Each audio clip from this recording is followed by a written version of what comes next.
è stato presentato ieri presso il chiostro del convento Sant'Antonio, nella collina San Francesco, stracolmo di gente, il primo romanzo dello scrittore favarese Calogero Sorce, dal titolo Borgo Antico. Il libro è ambientato in un raccolto paesino siciliano alla fine dell'Ottocento e racconta le vicende della nobile famiglia mercanti ormai decaduta che si trova a fronteggiare un periodo critico.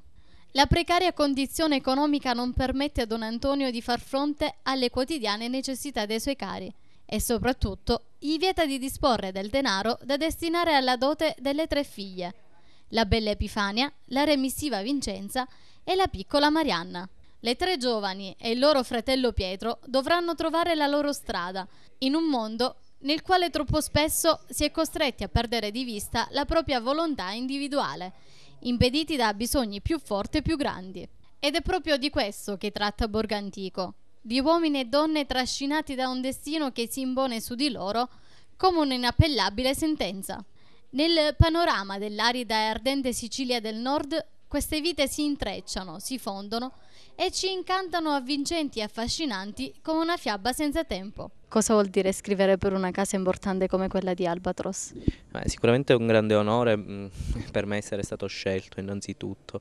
Poi è un lavoro non poco impegnativo perché sono tante le pretese, poi dall'altro lato della cattedra io non sono particolarmente incline al compromesso, però è stata una bellissima esperienza e spero possa ripetersi e continuare questo rapporto di collaborazione con questa casa editrice. L'evento di ieri è stato organizzato dal club letterario dell'Associazione Culturale Nicodemo. Siamo orgogliosi innanzitutto e gioiosi di questo risultato letterario del nostro vicepresidente e quindi appena abbiamo avuto la notizia che l'Albatros ha pubblicato questo libro, Borgo Antico appunto, abbiamo colto subito l'occasione di presentarlo a Favara e ai favaresi, con l'augurio che comunque possa significare il primo di tanti successi.